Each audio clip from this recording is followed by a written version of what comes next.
मैं स्पष्ट कर देना चाहता हूं, प्रदेश सरकार किसी भी विद्यालय को बंद नहीं करने जा रही है। किसी भी विद्यालय को बंद नहीं करेंगे। प्रदेश सरकार ने तय किया है कि इंटीग्रेटेड कैंपस बनने चाहिए बच्चों के लिए, जहां पे वह प्री प्राइमरी से लेकर के और सीनियर सेकेंडरी लेवल तक के स्कूल की शिक्षा प्राप्त कर सकें। उसी के मॉडल दिए गए हैं अटल आवासीय विद्यालय। पांडे जी, मैं जाऊंगा, यहां पे हमारे श्रम और सेवायोजन मंत्री हैं राजभर जी, श्री अनिल राजभर से कहूंगा कि एक बार आपको अटल आवासीय विद्यालय का दौरा करवाएं। अभी मैं बिलारी में भी आया था, बिलारी के विधायक भी नहीं होंगे यहां पे, हाँ भाग गए होंगे, क्योंकि स्वतंत्र देव जी ने ऐसी कसम उनको खिला दी है कि वो बेचारे समझ ही नहीं पा रहे होंगे कि किसके नाम पे कसम खाएं।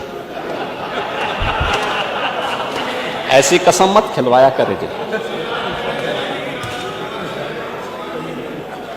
नहीं, मैं भी कह रहा हूं ना, किसके नाम पे करें, और खन्ना जी किसके नाम पे कसम खा देंगे।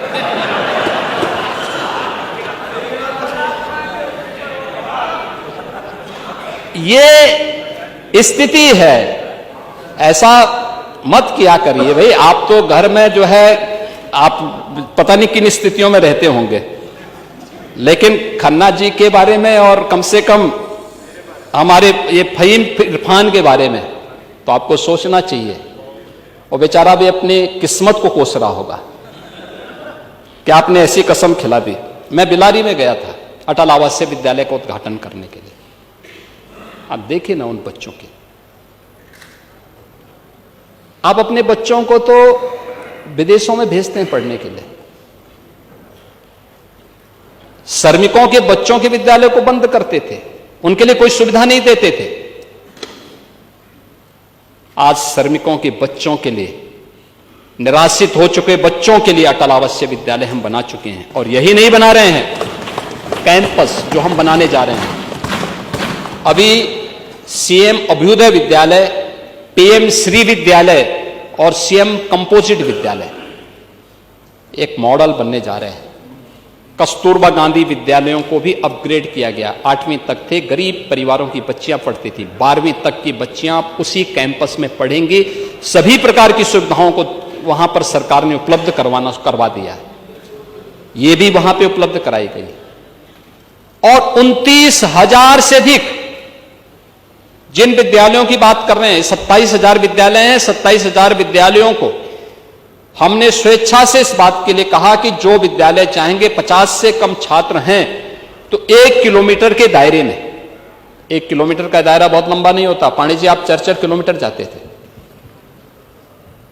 क्यों बच्चों के भविष्य के साथ खिलवाड़ कर रहे हैं।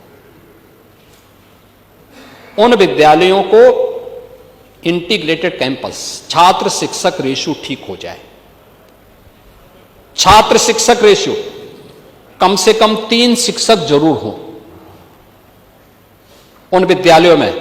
अगर छात्र संख्या ज्यादा है, शिक्षक की संख्या बढ़ाइए। हमने इस बात को कहा है कि 22 छात्रों पे 1 शिक्षक की उपस्थिति जरूर हो, यह अनिवार्य किया जाए। और बाकी जगह खाली होती हैं, अधियाचन भेजिए, हम आयोग के माध्यम से नई भर्ती करवाएंगे। शिक्षा आयोग नई भर्ती करेगा और ये समय पे होना चाहिए। लेकिन 3 से 6 वर्ष तक के राष्ट्रीय शिक्षा नीति के अंतर्गत, और ऐसा नहीं कि स्कूल पेयरिंग की स्थिति केवल यूपी के अंदर हो रही है, हिमाचल में हुई, कांग्रेस ने हल्ला नहीं किया। कर्नाटक में हुआ, कांग्रेस ने हल्ला नहीं किया। अन्य राज्यों में हुआ, कहीं हो हल्ला नहीं हुआ। यूपी में हम कर रहे हैं कि नहीं, अच्छा कैंपस मिलना चाहिए, छात्र शिक्षक रेशियो ठीक होना चाहिए, शिक्षा की गुणवत्ता पे ध्यान दिया जाना चाहिए, क्योंकि जब छात्रों पे विशेष ध्यान देना है तब उन बच्चों के लिए शिक्षक उपलब्ध ना हो। क्या स्थिति है, कहां आप देश के भविष्य के साथ खिलवाड़ करेंगे।